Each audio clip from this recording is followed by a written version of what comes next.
तो बच्चों आज हम बात करेंगे वर्कशीट नंबर 90 के बारे में, जो कि आपको 18 फरवरी को प्रोवाइड किया जा रहा है। सब्जेक्ट है social science, class 9th। Topic है राष्ट्रपति प्रणाली। तो हमें इस पैराग्राफ को पढ़ना है। पढ़ने के बाद में जो क्वेश्चन है इसी में से हमको आंसर देने हैं। तो मैं पैराग्राफ नहीं पढ़ूंगा, बट आपको डायरेक्ट क्वेश्चन आंसर समझाऊंगा इसी पैराग्राफ से, क्योंकि पेपर में हिंदी में भी इंग्लिश में भी पैराग्राफ आते हैं, आपको आंसर ढूंढने होते हैं। ठीक है, तो इजी है, अच्छे समझो ताकि एक ही बार में समझ में आ जाए, ताकि हिंदी का भी आपको समझ में आ जाए, क्योंकि हिंदी में भी पैराग्राफ मिलते हैं आंसर ढूंढने के लिए और इंग्लिश में भी। ठीक है, तो पहला क्वेश्चन क्या लिखा है, किसी एक देश का नाम लिखिए जहां राष्ट्रपति और औपचारिक शासनाध्यक्ष होता है। अब देखो ध्यान से, यहाँ पर आंसर आपका भारत है, लेकिन देखो कैसे समझोगे कि भारत कैसे है। पहली लाइन को पढ़ो, क्या लिखा है इसमें, दुनिया में हर जगह राष्ट्रपति भारत की तरह औपचारिक शासनाध्यक्ष नहीं होता। मतलब नहीं होता का मतलब ये हुआ कि दुनिया में हर जगह ऐसा नहीं होता, केवल भारत में ही होता है कि भारत में जो शासनाध्यक्ष होता है राष्ट्रपति का, वो क्या होता है, औपचारिक होता है। तो पहले का आंसर क्या हो जाएगा आपका, भारत। यहाँ से मिला आपको, क्लियर है। आंसर नंबर 1, तो क्या लिखोगे, भारत। ठीक है ना, यहाँ पर लिख देना भारत। ठीक है, भारत में।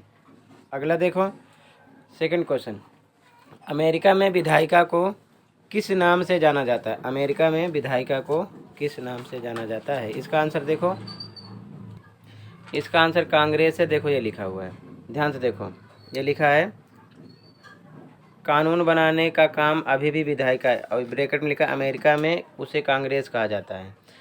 ठीक है ना, तो किस नाम से जाना जाता है, कांग्रेस। इसका आंसर यहाँ से मिल गया। ठीक है, तो यहाँ पर आपको सेकंड में आंसर क्या लिखना है, कांग्रेस। ठीक है ना, कांग्रेस। क्लियर है, मतलब समझा करो कि किस प्रकार से हम आंसर को लिखते हैं, कांग्रेस। ठीक है, कांग्रेस। ठीक है, ये आप लिख लेना। सेकंड हो गया। थर्ड देखो, भारत में शासन के किस मॉडल को अपनाया गया है। तो देखो इसका आंसर ये लिखा है, ब्रिटेन के मॉडल को मानने वाले भारत जैसे देशों में सांसद ही सर्वोच्च है। तो ब्रिटेन मॉडल। ठीक है, तो बच्चों आपको क्या लिखना है इसमें, ब्रिटेन के मॉडल को। ठीक है, थर्ड में लिखना है, ब्रिटेन के मॉडल को अपनाया है। ठीक है, क्लियर है। ये आपका आंसर नंबर कौन सा हो जाएगा, थर्ड हो जाएगा। क्वेश्चन नंबर 4 देखो, क्वेश्चन नंबर 4 देखो, तो थर्ड में क्या लिखोगे आप, ब्रिटेन के मॉडल को। ठीक है, क्वेश्चन नंबर 4 है, राष्ट्रपति प्रणाली और संसदीय प्रणाली में क्या अंतर है। तो देखो इसका आंसर यहाँ से है, आपको यहाँ से लिखना है। ठीक है ना, ये अमेरिकी से लेकर आपको यहाँ तक पूरा लिखना है। तो यहाँ पर राष्ट्रपति प्रणाली कहा गया और यहाँ पर संसदीय प्रणाली कहा गया, दोनों का आंसर यहाँ से यहाँ तक हो गया। क्लियर है। ठीक है, ये आपका आंसर नंबर 4 हो जाएगा। ठीक है, अमेरिकी से स्टार्ट करना, अमेरिकी मॉडल को लातिनी अमेरिकी के अनेक देशों और सोवियत संघ का हिस्सा रहे कई देशों में अपनाया गया है। तो यहाँ से पूरा लेकर कहाँ तक लिखना है आपको, संसदीय प्रणाली। तो यहाँ पर मिल जाएगा आपको, राष्ट्रपति प्रणाली कहा जाता है, यहाँ पर संसदीय प्रणाली कहा जाता है। आंसर नंबर कौन सा हो जाएगा, 4। ठीक है, अब देखो क्वेश्चन 5 और लास्ट, भारत के राष्ट्रपति के चुनाव और अमेरिका के चुनाव में क्या अंतर है। तो देखो इसका आंसर तो आप काट करके लिखोगे ना, तो बहुत सारे बीच बीच में आएंगे। ठीक है, तो मैं इसका लिखकर आपको बता दे रहा हूँ।